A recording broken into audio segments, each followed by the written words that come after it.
Assalamualaikum warahmatullahi wabarakatuh.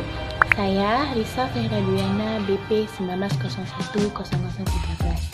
Pada video kali ini, saya akan menjelaskan tentang aset tetap. Aset tetap itu merupakan benda berwujud yang dapat kita gunakan dalam proses produksi. Contohnya, tanah, peralatan, gedung. Jadi, dia tidak akan habis dalam suatu periode saja.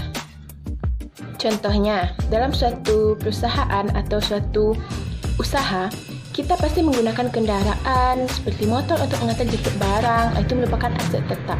Dan seperti kita menjual gas, gas itu merupakan tabungnya merupakan aset tetap. Gasnya yang kita perjualbelikan.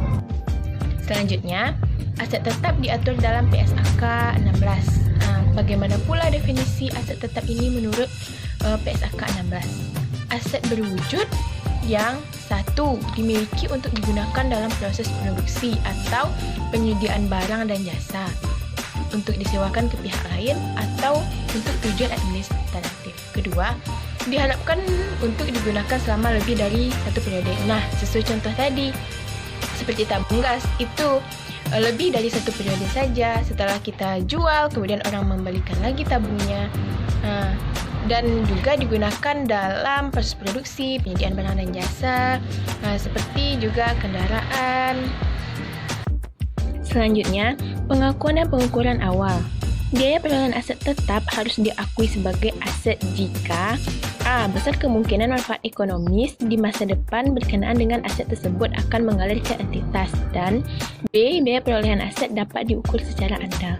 Kriteria pengakuan berlaku pada saat pengukuran awal dan untuk biaya setelah perolehan awal. Nah, selanjutnya kita lihat pengukuran awal itu bagaimana. Yaitu suatu aset tetap yang memenuhi kualifikasi untuk diakui sebagai aset tetap pada awalnya harus diukur sebesar biaya perolehan. Biaya perolehan seperti harga pembelian,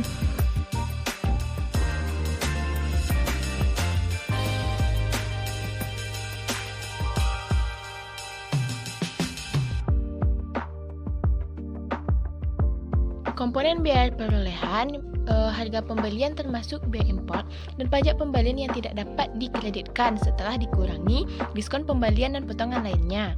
Kemudian, biaya-biaya yang dapat didistribusikan secara langsung untuk membawa aset ke lokasi dan kondisi yang diinginkan agar aset siap digunakan sesuai dengan keinginan dan maksud manajemen.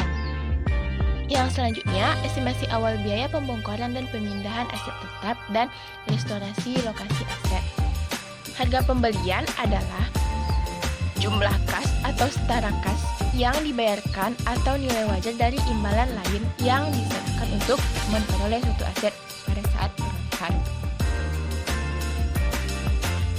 Biaya didistribusikan langsung itu pertama, biaya imbalan kerja yang timbul dari pembangunan atau akuisisi aset tetap. Selanjutnya, biaya penyiapan lahan untuk pabrik, biaya handling dan penyerahan awal, biaya perakitan dan instansi, kemudian biaya pengujian aset, apakah aset berfungsi dengan baik, atau setelah dikurangi hasil penjualan produk yang dihasilkan sehubung dengan pengujian tersebut, dan selanjutnya komisi profesional. Dan estimasi awal biaya pembongkaran dan pemindahan aset tetap dan restorasi lokasi aset. Ada kalanya estimasi memiliki suatu aset tetap di mana estimasi memiliki kewajiban untuk membongkar atau memindahkan aset tetap tersebut pada akhir umur manfaatnya atau merehabilitasi lokasi di mana aset tersebut berada. Maka, pada saat perolehannya, biaya pembongkaran dan pemindahan tersebut harus diestimasi berdasarkan nilai tunai atau present value dan ditambahkan ke harga perolehan.